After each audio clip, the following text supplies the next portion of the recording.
જય શ્રી કૃષ્ણ, હર મહાદેવ। જો ન્યૂ બ્લોગમાં તમારા બધાનું સ્વાગત છે। અને જો આપણે નાસ્તો થઈ ગયો છે ને, મિતુલા પપ્પા નાસ્તો બાકી છે કા? બસ હજી આવીએ જો નોકરીમાંથી। હા, એની હવાની નોકરી ચાલુ જ હોય અને ઈ અત્યારે સિરાવા બેસી અને મે પારસભાઈ ઉઠી ગયા છે એટલે ઈ બે બાપ દીકરો સિરફ છે કાઈ લાવ તારે નોકરીમાં જવાનું એટલે થોડું વેલું। હા, આ જો મરચું ને બધું રેડી કરી નાખ્યું છે, ભાખરી છે, મરચું જો આમાં મસ્ત। અમાર પારસભાઈ જમે ને એને હાટું મરચું સ્પેશિયલ કકડાવાનું હોય અને જો આમાં મસ્ત ભાખરી। આજ તો મારે મોડું થઈ ગયું તો મારે ભાખરી ચટણી જોઈએ જ અને આજ તો મારે મોડું થઈ ગયું તો મારે ભાખરી ખાવી પડી। કાંઈ વાંધો નહીં। સારું હાલો હવે ઈ સિરાવા બેસે ને આપણે જઈશું નોકરી ઉપર। નોકરી પરથી આવીને કન્ટિન્યુઅસ કરશું। ચાલો ચાલો આંગણવાડીથી આવી ગયા છીએ ઘરે ને જો રસોઈ બનાવી નાખી છે મસ્ત। જો પાપડ છે ને આજે તો જો ને સંભારો ને આજે તો બે પ્રકારના શાક કરવા પડ્યા। જો અહીંયા સેવનું શાક કર્યું ને મારા માટે પાલકનું શાક।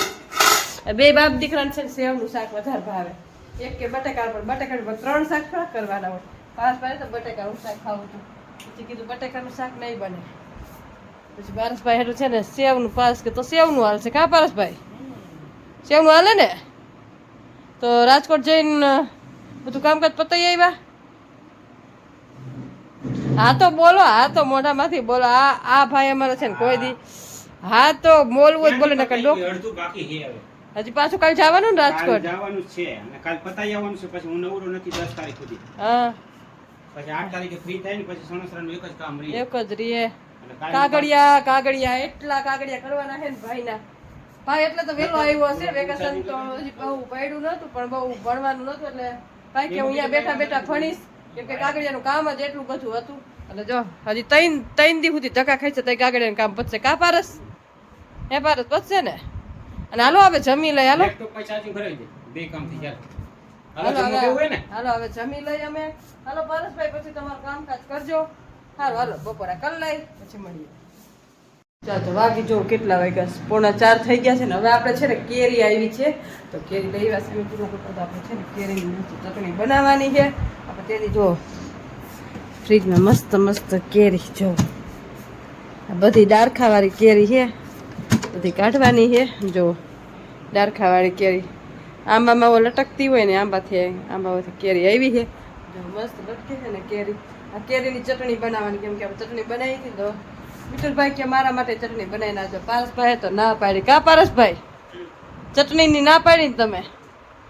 એમાં એવું છે પારસભાઈને ગળી નથી ભાવે, એમાં ગોળ થોડોક વધુ નાખ્યો હતો, મને જ બહુ ભાવે છે અને એમાં થોડોક ગોળ વધુ થઈ ગયું। મેં કીધું આ ખાટી બનાવશો એને ભાવશે તો પારસભાઈ લઈ જાય તો પછી ને મિતુલભાઈ મસ્ત મિતુલભાઈને તો ગળ્યું મીઠું બધું હાલે તો મિતુલભાઈ ચટણી બનાવી નાખી। આપણે એકદમ રેસીપી આપી હતી પણ અત્યારે બનાવશું એટલે થોડું ઘણું બતાવશું। ચાલો મસ્ત પેલા છીલી નાખીએ વોશિંગ મશીનમાં નાખ્યા છે કપડાં ધોવાઈ જાય ત્યાં આને થોડુંક આમ કામકાજ કરી લઈ। ચાલો આટલી જ કેરી નથી હજી ફ્રીજમાંથી કાઢવાની છે, બધી લઈ આવી અને ધોઈને મસ્ત છે ને ખમણી નાખી પછી મિક્સરમાં ક્રોસ કરશું પછી મસ્ત ચટણી બનાવશું।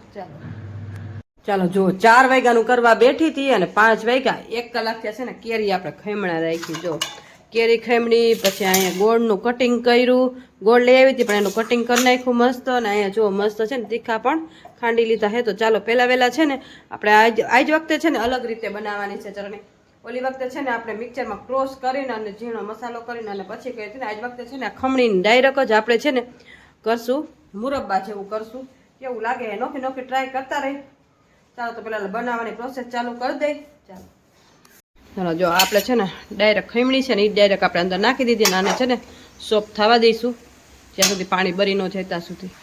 જો આ રીતના છે ને મિક્સ કરતું જવાનું અંદરથી જ પાણી છૂટું પડશે। જો એકદમ 5 મિનિટ આવી રીતે હલાવતું રહેવાનું, કલર ચેન્જ થાય ને ત્યાં સુધી પછી ગોળ નાખવાનું કેમ કે પાણી થોડુંક બરી જાય। કેરી જાજી છે એટલે 5 મિનિટ હલાવતા થાય પછી આમાં આપણે ગોળ એડ કરશું। ચાલો જો કલર ચેન્જ થઈ ગયો છે થોડોક નીચે ચોંટવા માંડે ને એટલે પછી ગોળ એડ કરી દેવાનો અંદર। હવે જો આપણે ગેસ ધીમો રાખવાનો અને જ્યાં ગોળના ટુકડા કર્યા છે ને એ આપણે અંદર છે ને એડ કરી દેવાના આ રીતના। પછી એને પણ હલાવવાની પ્રોસેસ ચાલુ કરી દેવાની જ્યાં સુધી એક તારની ન થઈ જાય ને ત્યાં સુધી એને મિક્સ કર્યા રાખવાનું। જો આ રીતના આપણે બધો ગોળ મિક્સ કરતું જવાનું। આપણે આજ છે ને મુરબ્બો બનાવશું, મુરબ્બો કહેવાય। અલગ અલગ ઓલી વખતે ચટણી બનાવી હતી, આજ વખતે મુરબો બનાવશું આપણે, કેરીનો મુરબો કહેવાય આને. ખાંડનો બને પણ આપણે ગોળનો બનાવ્યો છે. બધા લોકો ખાંડનો બનાવતા હોય, આપણે ગોળ એડ કર્યો છે, ગોળનો બનાવી. ખાંડ નુકસાન કરે, ખાંડ થોડીક નુકસાન કરે, એટલે છે ને આપણે થોડો ગોળનો બનાવેલો. ગોળના બધા ખાય કે ગોળનો બહુ નુકસાન ન કરે. આ રીતના બધું મિક્સ કરશું જ્યાં સુધી છે ને આમાં આમ ચાસણી ન બની જાય ત્યાં સુધી, અને કેરી ચડી ન જાય ત્યાં સુધી હલાવતું રહેવાનું, સતત મિક્સ કરતું જ રહેવાનું, આવી રીતે હલાવતું રહેવાનું. જ્યાં સુધી ચાસણી ન બની જાય ત્યાં સુધી બધું મિક્સ કરવાનું. ચાલો જો કલર ચેન્જ થવા માંડ્યો છે અને હરે હરે ચાસણી બનતી જાય છે.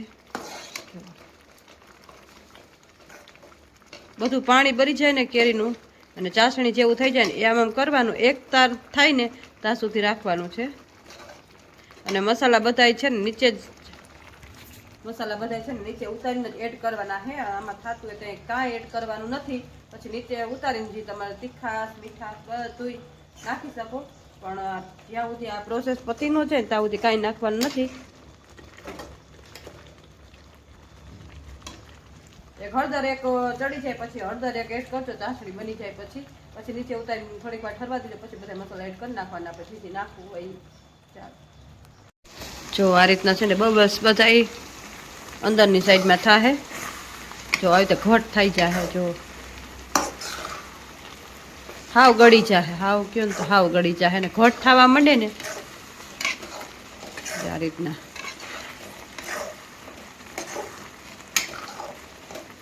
જો કેટલું પાણી હતું, બધું પાણી ભરી ગયું છે. હજી આપણે 5 મિનિટ રહેવા દેવું એટલે જે આ બબલ્સ છે ને એ બંધ થઈ જાય, આમ ઘાટું ઘાટું જે એકદમ મસ્ત થઈ જાય. પાણી બધું બારી નાખવાનું છે અને ઘાટું એકદમ સરસ કરી નાખવાનું છે. આ રીતના સતત હલાવતું રહેવાનું. લગભગ 15 મિનિટ તો થઈ ગઈ છે, હું હલાવું છું. એને 5 વાગ્યા કરવા રહી હતી, 5:15 જેવું થયું છે. 15-20 મિનિટ તો થઈ જ જાય. જો બધું એમ જો તમે આ રીતના થઈ જવું જોઈએ. હજી થોડું ઘણું પાણી છે એ બળી જાય ને પછી આપણે ઉતારશું. લગભગ 20 મિનિટ થાય આટલું થતા. ચાલો જો એકદમ ઘાટી ચાસણી જેવું થઈ ગયું છે. જો બધાએ પાણી ભરી ગયું ને જો બબલ્સ પણ નથી પડતા.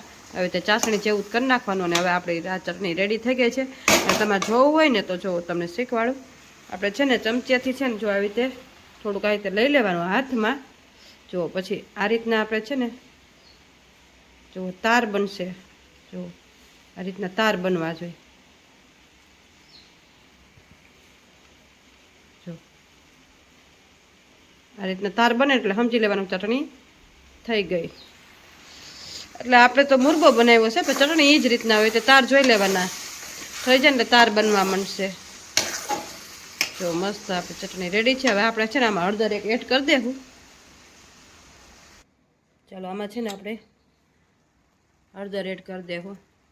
થઈ જાય ને પછી અંદર 1 ચમચી હળદર એડ કરી દેવાની એટલે મસ્ત કલર પકડાય અને એ હલાવતું જવાનું. ચાલો જો બનાવીને આવી રીતે કંઈક દેખાય છે. તમે જ્યારે બનાવશો ને ત્યારે જો પાણી બધું ભરી ગયું છે અને મસ્ત આમ જો ઘટ થઈ ગયું છે. આ રીતના ઘટ થાય ને પછી ગેસ બંધ કરી દેવાનો. ચાલો જો આમાં છે ને પછી આપણે આ તીખાનો ભૂકો આપણે છે ને ખાંડી રાખ્યો હતો એ રીતે એડ કરી દેવાનો. તીખાનો ભૂકો નાખી દીધો. પછી એમાં તમારે સ્વાદ અનુસાર નમક નાખી દેવાનું. તમારે જેટલું મીઠું એડ કરી દેવાનું. પછી મિક્સ કરી દેવાનું. તીખાનો ભૂકો મીઠું એ બધું ગેસ બંધ કરીને પછી અંદર મિક્સ કરીને અને પછી હલાવી નાખવાનું.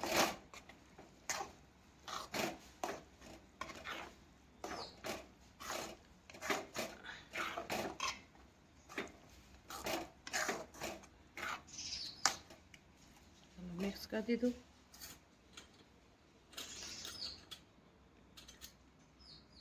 પછી એમાં લાલ મરચું પાવડર તમારે તીખા જેટલી ખાઈ લે. આપણે તો તીખું બહુ છે નહીં, કાશ્મીરી છે એટલે બહુ તીખું તો ન હોય. તીખું જેટલું ખાવું હોય એટલું પછી એને પણ હવે તે મિક્સ કરી દેવાનું.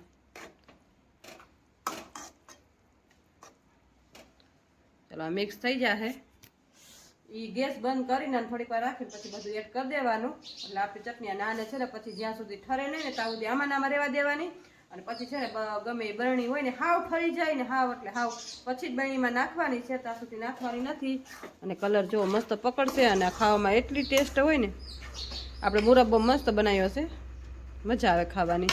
આ મુરબ્બો બનાવ્યો, આની પહેલાં બનાવી હતી ને ચટણી બનાવી હતી, એ મિક્સરમાં ક્રોસ કરીને ચટણી બનાવી હતી.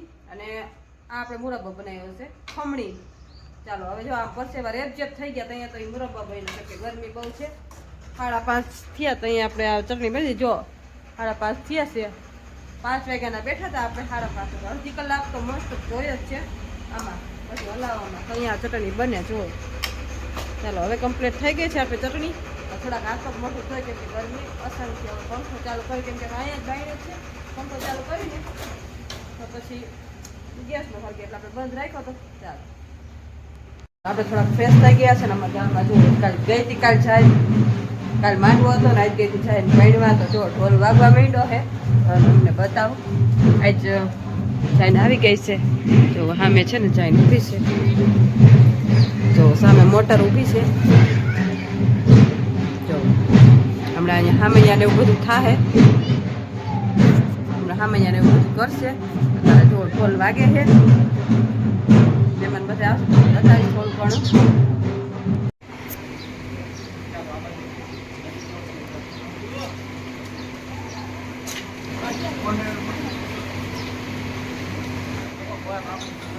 ચાલો અત્યારે પોક ખાવાનું કામકાજ ચાલુ છે કેમ કે જઈને આવે એટલે પૂજારી હોય જાય.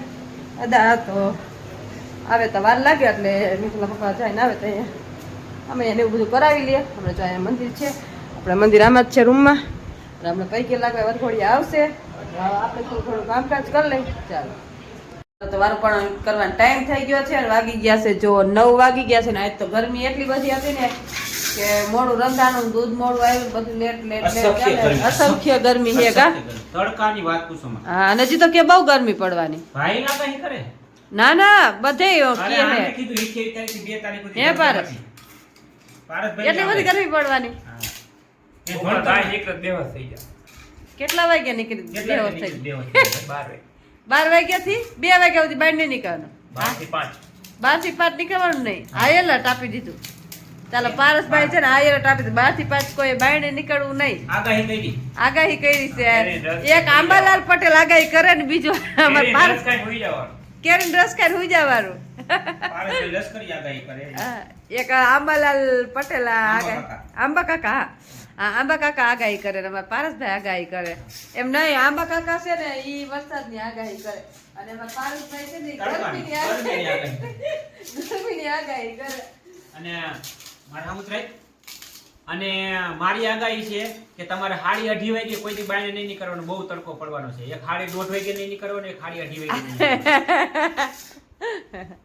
એ પારસ 2:30 2:30 એ 2:30 નીકળવાનું નહીં ભાઈ. 2:30 નો નીકળતા. 2:30 નહીં, 2:30 ને 1:30 ને 2:30 ને આ પારસભાઈ નું જો નવીન લોજિક નીકળ્યા રાખે. હારું હાલો હવે બ્લોગ નો એન્ડ અહીંયા જ કરશું. વારું પાણી કરી લઈ. તો તમને આજનો મારો બ્લોગ કેવો લાગ્યો લાઈક શેર અને સબસ્ક્રાઇબ કરજો. મળશું કાંઈક નવા બ્લોગ સાથે. અને જોવો છો વિડીયો ગમે છે તો લાઈક અને શેર અને સબસ્ક્રાઇબ કરતા રહ્યો, કોમેન્ટ કરતા રહ્યો. મળશું કાંઈક નવા બ્લોગ સાથે. ત્યાં સુધી મહાદેવ.